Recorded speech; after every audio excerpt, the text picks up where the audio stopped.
What's up, guys? Thanks for tuning in. This week we're going to talk to you about a really nice RV park that we found in Florida during snowbird season that actually had availability and didn't break the bank. So the park we're talking about is Strawberry Fields for RVers, located in Chiefland, Florida. They have 436 RV sites, a combination of grass back-end sites and paved pull-through sites. All of the sites are full hookup. One of the biggest benefits of this park is their winter rates. So the rates this year for the 23-24 winter season were $600 for the back-end sites and $650 for a paved pull-through site. Now that's plus electric. You do have to pay your own electric at the end of the month, but for a monthly rate anywhere in Florida, that's fantastic. I mean, it's really tough to beat that deal. The weather in Chiefland while we were there was beautiful, nice and cool, very low humidity in the mornings. We did have a few days where it got a little more humid, a little warmer, but as far as the weather goes, I mean, even if it was really cold in the morning, it warmed up beautiful by the afternoon. Definitely a great spot if you're looking for a nice mild winter with some really nice weather during those cold months. So even though this park isn't advertised as 55 and up, it does appear to be geared towards snowbirds. Don't misunderstand.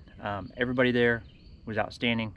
Everybody was very friendly, very nice. They have a pickleball court, they have shuffleboard, they have a game room. The game room has pool tables in it. The game room is adult only, so kids aren't really allowed in that game room. They have a golf driving range set up at the very back of the park. It looks like maybe what used to be an old retention pond or something like that they kind of turned into a golf driving range. So that's something that's a little unique.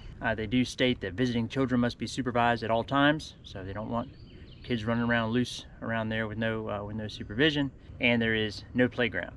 So anytime we see a park that doesn't have a playground at all, kind of makes us think maybe it leans toward a little bit of the older crowd, maybe people traveling without kids.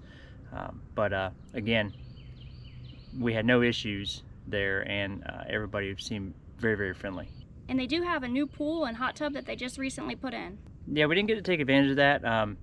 It was pretty chilly while we were there, and they were actually working on getting the heater repaired.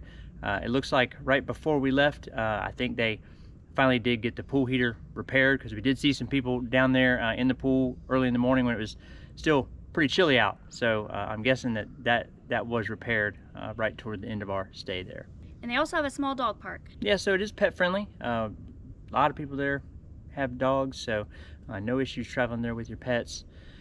There's not a whole lot in Chiefland. There is a Walmart that's only 5 minutes away from the campground, so that is incredibly convenient. But they do have Manatee Springs State Park, which is only about 6 miles away. And we took a trip over there one morning. We went over there early in the morning. We were hoping to catch a glimpse of some manatees.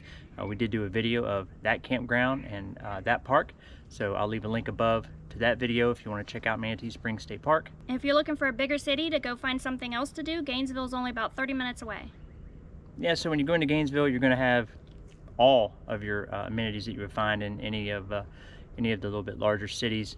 So there's plenty of restaurants. There's new Bass Pro Shops over there, Dave & Buster's. I mean, they've really built Gainesville up quite a lot. So if you haven't been there in a long time, I haven't been there personally in close to 14 years, really down into downtown Gainesville to see what's been going on there. But it has built up tremendously. So if you haven't visited Gainesville in a long time, it would definitely be worth checking out if you're looking for some more amenities than what you can get over in Chiefland. And also, Paynes Prairie State Park, located in Manatee, Florida, is just under an hour away from Chiefland. We went over there and did the Bowling Bluff Trail, which leads you out to an overlook. We were going to see if we could get a glimpse of the wild bison that are at Paynes Prairie State Park. We actually did get to see them. I would recommend taking binoculars. We took our binoculars, we took our big camera with our big zoom lens. They were way off in the distance.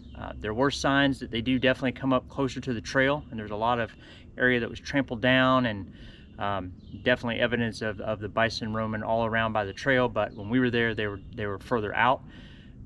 everybody that we kind of read online said that early in the morning is the best time if you're going to see them up around close to the trail before people start coming out there for hikes, and then they kind of move off a little further to get away from the people a little bit. But we were able to see them. If you didn't have binoculars with you, they would probably just look like cows out in the distance. It's kind of hard to see what exactly they were without some binoculars. But with the binoculars, I actually got a great look at them, and it was a really cool hike and just about 3 miles round trip, so not terrible. And you also have a chance to see the wild horses. We didn't see any on this trip, but the last time we were there, which was several years ago, we saw them when we were there camping. If you check out the Bowling Bluff Trail on All Trails, there's definitely a lot of people that have seen the horses and bison up close. There's a lot of pictures of people that have really close pictures of them. So definitely check it out if you're in the area. It's worth a ride over. So that's going to do it. Strawberry fields for RVers in Chiefland, Florida. If you need a spot in Florida, if you didn't make your reservation a year ago and you need something last minute, definitely check them out. It was a really great stay for us, and it's a really beautiful part of the state. We appreciate you guys watching, and we'll catch you guys down the road.